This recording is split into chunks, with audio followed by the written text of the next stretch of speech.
কেউ যদি দুই একটি সহায় করে পান সহায় করবেন আমাদের বাতনালী দরং ডিস্ট্রিক্ট বাড়ি কিন্তু বর্তমান বোর্ডও নাই এই একলা একলা থাকে কিন্তু রাস্তাঘাট এই বর্তমান পাগলা গুলো না কিন্তু পোষের ব্যাপারে আর মেন্টালের তার মানে বেমার আছে বেমার আমার ভালো করে পাই না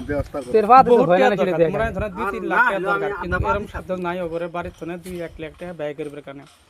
সেখানে ভিডিওটা বানানি এর উদ্দেশ্য আপনারা তো ভিডিওটা শেয়ার করবেন যাতে টিহানা দেবেন শেয়ার করেন তাতে করে হয়তো বাতেনালি একটা টাইম চিকিৎসা করা যাবে আর কি বর্তমানে শেয়ার না করেন তাহলে দুই একটা দান করবেন মানুষ দেখলেন ধরে তার মানে কামরা বার ধরে আর কি আমার একটা সিরিয়াস আছে গাড়ি তার আগে থনে ছোট থনিবে বলেছি একসাথে করে মাথা হাত বেরেন আজকে ভিডিওটা বানানি এটাই কানি যাতে করে আঙ্গুর গ্রামের রিসেংরা একটা যাতে ভালো হয় আর কি তো সবাই ভিডিওটা শেয়ার করবেন আর ভিডিওটা পেলে দান করবেন যাতে করে রিসেংরা হয়তো ভালো হয় আমরা চাই আমরা আর যারা না দেবেন তারা শেয়ার করবেন দোয়া করবেন